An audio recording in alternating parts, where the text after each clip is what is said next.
être avec nous. Donc, Montréal avec 2 matchs nuls, back-to-back contre Orlando et contre le Toronto, Toronto FC.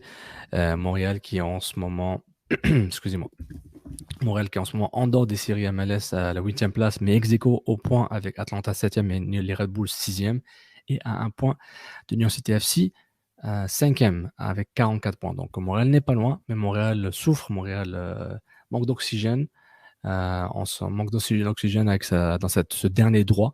Et justement, ce qu'on avait remarqué, c'est peut-être les manques de buts, d'où un des premiers débats dont on voulait parler, c'était comment remplacer l'absence de Kyoto. Donc, Romel Kyoto, the real MVP ou the fake MVP. Il manque, même si on avait parlé dans l'émission, Sunusi Ibrahim revient en force, comme super sub, même comme titulaire, il est beaucoup mieux. Physiquement, beaucoup mieux mentalement, en confiance, comme avait dit Julien quand il avait fait son exposé sur Sunusi Ibrahim. Donc, comment est-ce que Wilfried Nancy peut continuer de remplacer Kyoto, qui est peut-être disponible le week-end prochain, ou pas, on va voir, pour le dernier droit? Déjà, pour le match de Orlando, c'était Matko Mijevic qui a commencé. Si je me trompe pas, il a joué 45 minutes, il est sorti à la mi-temps. Mi-temps mitigé, très peu de mouvement, comme si le poste, il manquait clairement un point de fixation à ce niveau-là. Je pense qu'on s'y retrouvait dans le même dispositif de 3-4-2-1 avec Mihailovic et Torres derrière Matko, mais étant donné qu'il descendait un peu trop pour récupérer les ballons, sachant que c'est pas un neuf, il marchait sur les pieds de Mihailovic. Et pour le match contre Toronto, c'est Sunusi Ibrahim qui a commencé. Il a été récompensé d'un but. Donc, forcé d'admettre là par les stats que Sunusi Ibrahim, dans la période de try-out pour voir qui remplace Kyoto, il a mieux fait.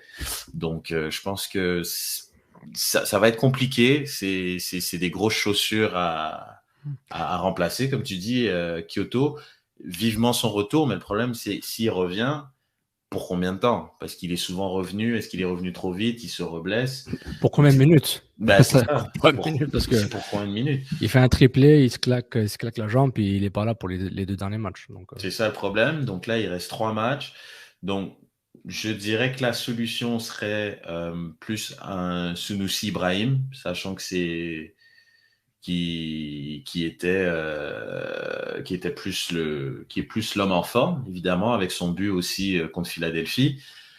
Donc, Matko serait peut-être plus un joker, ou Matko pourrait remplacer un Torres en fin de match, ou l'inverse, peut-être faire commencer un Matko peut-être en numéro 10, 9,5 à côté de Mihailovic, et Torres soit plus un joker de luxe, comme j'ai pu tweeter, je pense, avec je sais plus avec qui j'ai tweeté, on parlait de ça, justement, quand il commentait la signature, le transfert définitif de Joaquim Torres, et qu'il était un peu déçu. Je disais justement que je pense que c'est plus un genre de rotation, donc peut-être commencer à le mettre plus sur le banc et peut-être le faire rentrer en cours de match serait une solution pour Wilfried Nancy. Malgré 2 buts marqués en 2 matchs, j'ai l'impression que Montréal quand même se crée des occasions quand même.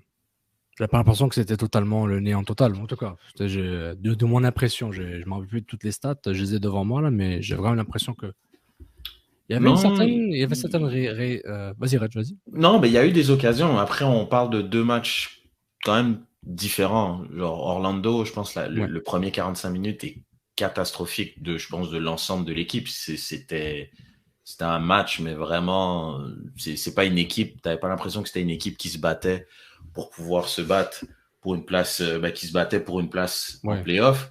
Donc c'était un peu, puis on s'entend, c'était un match quand même, comme on dit, à 6 points. C'était contre un concurrent direct. Je trouvais que le match était assez plat. Matko, oui, je peux reprendre les propos de Louis Pascal. C'était une très mauvaise mi-temps de sa part. Et de l'ensemble de l'équipe, il y a eu le changement à la mi-temps. Puis il y a eu contre Orlando. Contre Orlando, je parle. Il y a eu une autre dynamique. Donc oui, il y a eu ils sont arrivés en deuxième mi-temps avec beaucoup plus d'envie, beaucoup plus de centre, beaucoup plus de jeu vertical, plus de verticalité dans leur jeu, moins stérile, plus agressif, et ils ont marqué assez tôt en deuxième mi-temps, justement. Donc, moi, je pense clairement que cette équipe, elle est capable de faire mieux. Il y a des options. Puis tout le monde doit être un peu dans un sentiment aussi d'urgence. Je trouve que quand tu regardes globalement l'équipe, c'est vrai que c'est bof, que je switch d'un match à l'autre, mais le match contre Toronto, par exemple, ben, ils s'en sortent bien, mais il y a quand même des occasions aussi. Donc, Ouais. je veux dire, tout le monde doit un peu y mettre du sien, tout le monde doit un peu se donner. Puis, mais ça ferait du bien le retour de Kyoto et pas juste le retour de Kyoto, là. Je pense qu'il y a quand même quelqu'un d'autre au milieu de terrain qui ferait vraiment du bien. Puis je sais pas s'il va revenir pour les 3 derniers matchs, là, mais il y a un grand monsieur au milieu de terrain qui manque, puis on voit qu'il manque. Ouais, ben, j'avoue, on en parle de Victor Wanyama, mais on va parler de lui après peut-être, là, mais On parlera après. tu sais, pour remplacer Kyoto, ce qui est bon, je pense la cerise sur le gâteau qui est pas très bon, c'était vraiment le ratage total de Brian Hanson. C'était contre Toronto. Il rate devant le but, il dévisse sa frappe totalement. Puis quelques minutes après, ben, c'est des séquences d'erreurs de tout le monde, hein, même durant tout le match. Là. Puis Toronto égalise à la fin, crève-cœur. Puis ça fait mal, hein, parce que ce soit les chances ratées ou les mauvais choix de Ahmad Hamdi quand il est rentré, la gestion du temps dont on parle souvent. Je pense que Sidney Nilton en parlait souvent, comment le Montréal doit savoir gérer le temps un peu plus intelligemment. Et même Wilfred Nancy, évidemment, l'a dit, c'est le coach, évidemment. Puis bah, Kyoto, il a fait les mêmes erreurs. On ne sait pas contre Nashville. Au milieu de la saison, il rentre, il perd le ballon, puis c'est un partout Nashville, quoi, à Nashville. Je ne sais pas si on rappelle ce match-là. Donc, et, tu sais, ce qui est embêtant, c'est que Sonossi, je pense qu'il fait le travail du mieux qu'il peut. Je pense qu'il se débrouille très bien. Puis on avait dit que le problème avec Montréal, en ce moment, ce que je pense, c'est qu'il y a les adversaires sont tellement adaptés au jeu très télégraphié, si c'est le bon mot que je cherche là, de Torres. Donc il n'y a plus cette magie un peu pour un peu mettre un peu la zizanie un peu. Il le fait un peu de temps en temps, mais pas systématiquement à chaque 3-4 actions. Et ça crée un problème pour créer des chances.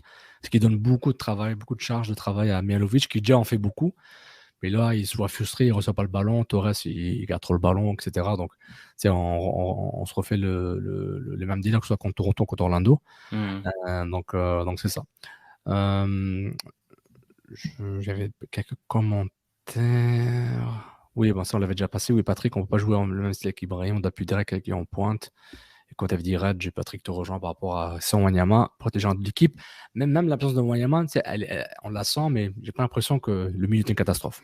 En tout cas. Non, mais c'est pas une catastrophe, mais c'est trop tendre, Maciel, c'est trop, je trouve il manque de liant, il manque de puissance au milieu de terrain. Je trouve que les deux, moi je trouve que ça n'a pas spécialement bien fonctionné, que ça soit Piet, Maciel ensemble, puis c'était eux qui étaient là pour les 2 matchs. Donc je sais pas, moi je trouve Wanyama est pas nécessairement rapide, mais je trouve il y a une espèce de lenteur dans l'exécution de Maciel qui met pas l'équipe dans des bonnes dispositions. Il a un bon jeu long, jeu court, mais c'est lent dans l'exécution et je sais pas, je trouve l'équipe est pénalisée. Et puis, de toute façon, tu parles à quelqu'un qui considère que Wanyama, pour moi, est essentiel à l'équilibre de cette équipe. Puis il l'a prouvé à quand même beaucoup de moments. Donc tu remplaces Kyoto par Wanyama, si je donne le choix.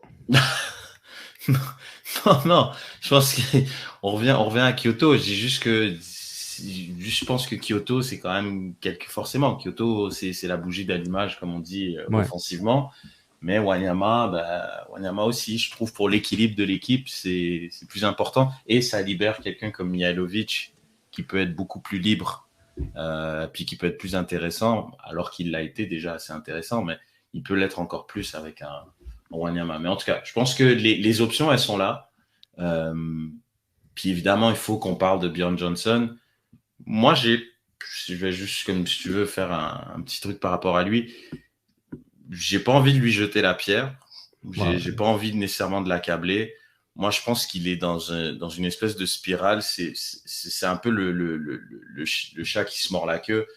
Il joue pas assez, il a pas de confiance, mais il mérite pas sur le terrain parce qu'il est pas bon. Mais il est pas sur le terrain, il joue pas assez. Quand tu joues pas assez, t'as pas de confiance. Puis c'est en jouant que t'acquiers de la confiance, mais malheureusement, il en a pas. Puis il joue pas assez. Donc, c'est pour ça que je trouve que c'est un peu compliqué. Oui, peut-être s'il avait mis le but contre Toronto, on aurait dit ok, c'est pas grave, mais il l'a pas mis. Mais comme j'avais tweeté quand c'est arrivé, c'est un mec qui est pas en confiance qui a tiré là. Puis malheureusement, quand t'es pas en confiance, et là on est dans le dernier droit de la saison, c'est pas le moment où tu vas en acquérir de la confiance malheureusement. Donc c'est pas une option. Lui en tout cas, c'est pas une option malheureusement. Julien. Oui. Bienvenue. Merci. Bienvenue. On fait comment pour remplacer Kyoto?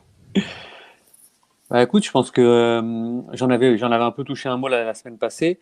Je pense que Ibrahim Sunusi est quand même, comme je l'ai dit, quelqu'un qui progresse, qui se donne. Je pense qu'il va falloir compter sur lui durant sa dernière ligne droite parce que je ne sais pas quand est-ce que Kyoto va revenir sur le terrain, mais voilà, mieux l'entourer peut-être aussi. Je pense que Matko, je l'avais dit aussi, c'est peut-être pas la bonne solution, mais ouais, essayer de bien l'entourer parce qu'effectivement, c'est pas quelqu'un qui a de l'envergure, donc certainement que les ballons, les longs ballons, etc., va falloir éviter. Donc trouver peut-être un autre système, trouver des circuits courts avec Mihailovic, avec Torres. Mais après, c'est vrai qu'on n'en parle pas, mais je rejoins un peu Red. Je pense que la balance, elle se fait au niveau de Wanyama dans cette équipe. Si Wanyama est là, tu peux jouer avec Sunusi, ça me dérange moins. C'est-à-dire tu peux jouer avec Sunusi sans Kyoto. Si tu as Wanyama qui n'est pas là, et donc sans Kyoto, ça devient très très très très très compliqué de te remplacer parce que l'idée c'est que Toy par exemple ou Johnson t'apportait finalement la même chose en termes de corpulence, en termes des gens qui peuvent garder le ballon pour que le bloc puisse monter. Là, tu l'as plus du tout. Donc, être capable de se réinventer dans la dernière ligne droite, c'est aussi quelque chose qui est pas facile. Donc, je sais pas, la semaine dernière, tu avais posé la question est-ce que la manière ou sans la manière, on s'en fiche? Je pense qu'aujourd'hui, avec l'état des lieux. Vous dites oh non, Sofiane, t'es non, mais les gars. MVP, là, quand on fait l'état des lieux des troupes, effectivement, il va falloir trouver une solution pour gagner avant tout et engranger des points. Et la solution s'appelle Sunusi pour l'instant. C'est